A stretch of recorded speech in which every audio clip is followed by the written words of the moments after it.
Salomão, o rei mais sábio sobre a terra. Antes, pedimos que se inscreva no canal e já ative todas as notificações para não perder nenhum conteúdo quando postarmos. Também, comente um amém para sabermos que gosta do conteúdo e que ama Jesus. Continuando. Na Bíblia, é chamado amado de Javé e disse que o seu nome foi anunciado por Deus ao seu pai, o rei David. Construtor do primeiro templo de Jerusalém, foi o terceiro e último soberano do reino unificado de Israel. Salomão, cujo nome significa o Pacífico, foi o segundo filho do rei David de Israel, o escolhido por Deus e uma das suas últimas esposas, Betsabé, e embora não fosse o primeiro na linha de sucessão, foi investido rei quando tinha cerca de 15 anos de idade, antes de o pai morrer. Subiu ao trono em cerca de 970 a.C., a pedido de Betsabé e Natã, considerado um profeta nos textos bíblicos, e em circunstâncias certamente difíceis, pois outro dos filhos de David, Adonias, mais velho do que ele, também o pretendia. Aparentemente, numa fase inicial, os dois irmãos terão estabelecido uma regência comum, mas, ao fim de pouco tempo, Salomão terminou com toda e cada uma das figuras da corte que considerava uma ameaça no seu caminho para o trono. Primeiro, mandou matar Adonias, de seguida, desterrou Abiatar, um antigo sacerdote que tinha conspirado com o seu irmão, e caíram também outros cortesãos como o general Joabe e Simei, do clã de Saul, que amaldiçoaram seu pai que, tal como os anteriores, estava na lista de suspeitos. Depois de ter liquidado todos os seus oponentes e ter colocado nas posições-chave das instituições religiosas, militares e de governo pessoas da sua confiança, iniciou o seu reinado, considerado um dos mais prósperos, seguros e estáveis do seu tempo. Javé, diz a Bíblia, estava com ele. Na verdade, praticamente tudo o que se sabe acerca de Salomão procede dos textos bíblicos. Herdou do pai um vasto império que se estendia desde a fronteira com o Egito até ao rio Eufrates, um império rico e consolidado graças à aliança que o rei David estabelecera com o rei fenício Hirão e de Tiro e que Salomão manteria, pois era de vital importância para a manutenção e desenvolvimento das suas rotas comerciais marítimas. Assegurou também a sua posição ao estabelecer inúmeros laços de amizade pela via matrimonial, uma vez que tomou uma esposa pertencente a cada uma das casas e famílias reais vizinhas, as quais, desta forma, vinculou ao seu reino. Tem sido escrito que teve cerca de 700 esposas e 300 concubinas, embora este número, absolutamente exagerado, talvez tenha sido apresentado como forma de enfatizar a importância da sua imagem. Uma destas esposas era filha de um faraó egípcio, talvez Siamon, o sexto da 21 dinastia, que teria tomado a cidade cananeia de Gezer, próxima da fronteira com os filisteus, os grandes inimigos de Salomão, e a teria entregue ao seu genro. Os textos bíblicos responsabilizam esta mulher, por quem, aparentemente, Salomão teria tido uma grande paixão, pela degradação dos costumes em que no futuro o rei viria a cair. O rei mais sábio sobre a terra. A tradição afirma que a sabedoria de Salomão superava todos os filhos do Oriente e do Egito. A Bíblia conta que o próprio Javé proporcionara um coração sábio e entendido, o que deve ser interpretado como assunção, por parte do rei, da lei de Deus, pelo que os seus julgamentos foram sempre apresentados como o paradigma da retidão e da justiça. A figura de Salomão chegou a transcender a aura puramente humana para alcançar a categoria semidivina.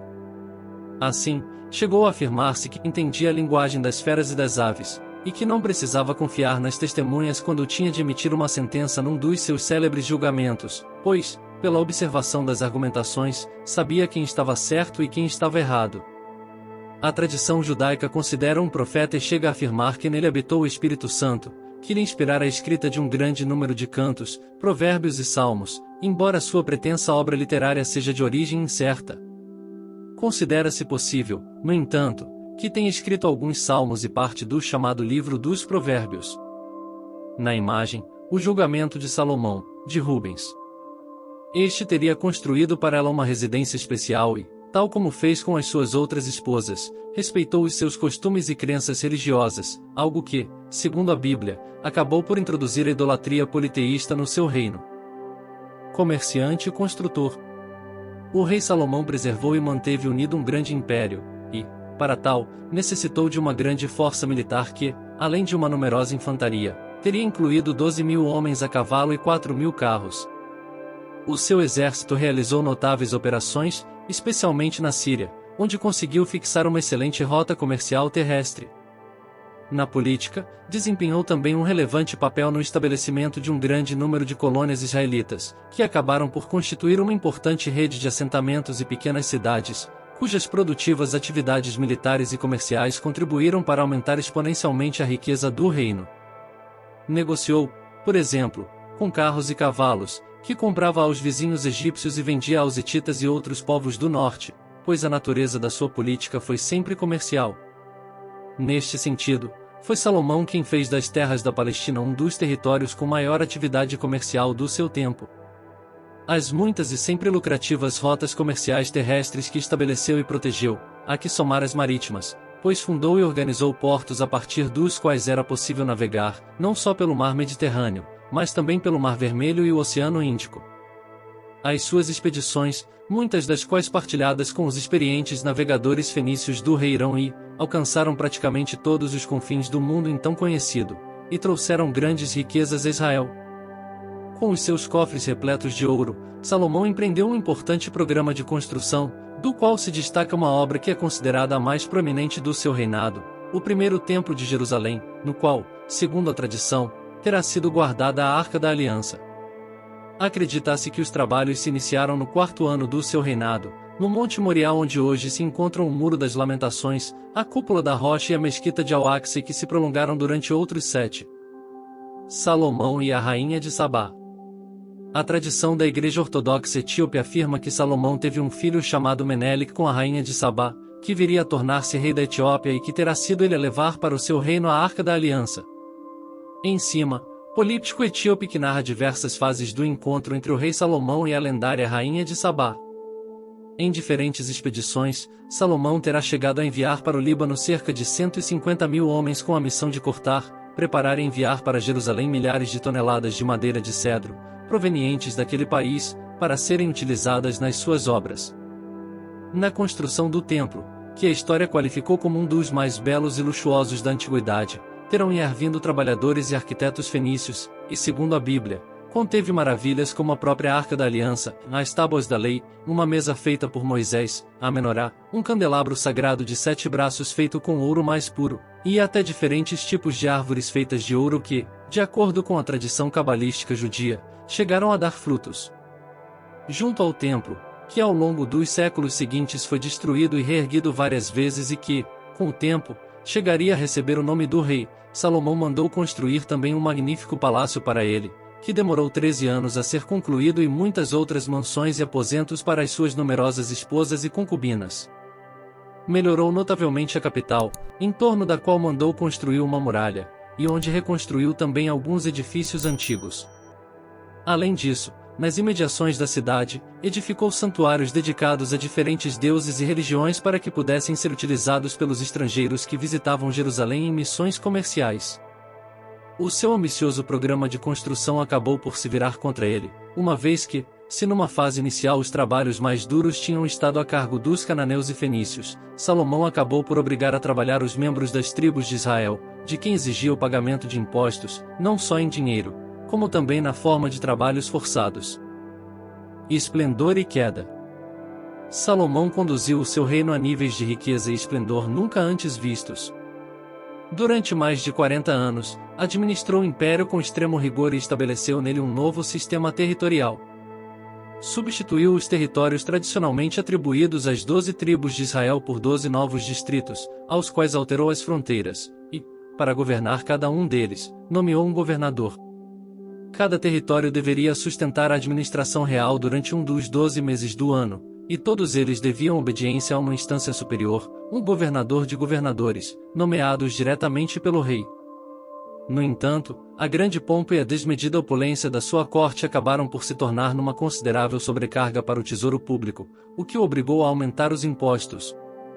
As exigências tributárias da coroa, unidas aos cultos politeístas que os estrangeiros e as próprias esposas do rei introduziram em Jerusalém, foram, segundo os textos bíblicos, os principais fatores de um descontentamento que, durante os últimos anos do reinado de Salomão, começou a tornar-se muito evidente entre os cidadãos da capital e entre as diferentes tribos de Israel. Os rabinos começaram a repreender o rei pela sua deterioração moral e religiosa, bem como pela prática de determinados costumes, como, por exemplo, o facto de as suas numerosas esposas lhe prepararem diariamente extravagantes alimentos que nunca chegavam a ser consumidos na sua totalidade. Os sacerdotes de Israel realçavam especialmente a responsabilidade da sua esposa egípcia, a qual acusavam de ter levado para Jerusalém 1000 instrumentos musicais diferentes destinados, cada um deles, à adoração de um ídolo diferente, e de ter colocado sobre a cama do rei um dossel mágico, bordado com gemas que brilhavam como estrelas, que o levava a confundir o dia com a noite, o que chegou a impedir, em determinada ocasião, que Salomão praticasse no templo os obrigatórios ritos matinais. Um encontro lendário. O encontro entre Salomão e a rainha de Sabá, referido no Antigo Testamento, no Alcorão e no Quebra-Nagas, o livro sagrado da Igreja Ortodoxa Etíope, tornou-se o tema predilecto da arte da Idade Média e do Renascimento. Em cima, o encontro entre os dois reis, representado na Porta do Paraíso do Baptistério de São João em Florença, obra-prima do escultor Eurives Lorenzo Ghiberti, que trabalhou nela ao longo de 27 anos, entre 1425 e 1452. As razões do declínio do reino foram, no entanto, um pouco mais prosaicas. Embora a Bíblia garanta que, no final de sua vida, Salomão se tenha arrependido de todos os seus pecados de vaidade e soberba, o materialismo e a ganância já se tinham espalhado pela luxuosa corte do rei entre os membros das classes mais favorecidas de Jerusalém, enquanto o povo vivia com dificuldades. Salomão, especialmente durante a última etapa do seu reinado, considera significativos privilégios à tribo de Judá, a qual ele próprio pertencia, o que alimentou contra ele os ressentimentos das restantes linhagens de Israel.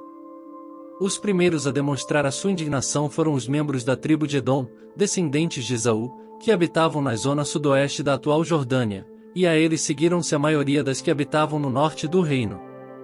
O desmembramento do Reino Unido de Israel começava a tornar-se evidente, embora apenas tenha vindo a materializar-se depois da morte de Salomão, que terá ocorrido por volta de 930 a.C. Sucedeu-lhe ao trono o filho Roboão que, contra a opinião do Conselho de Anciãos de Jerusalém, recusou reduzir os impostos sobre os israelitas, que se sublevaram quase imediatamente.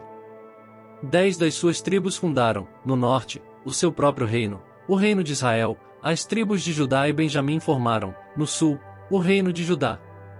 O reino de David fora dividido.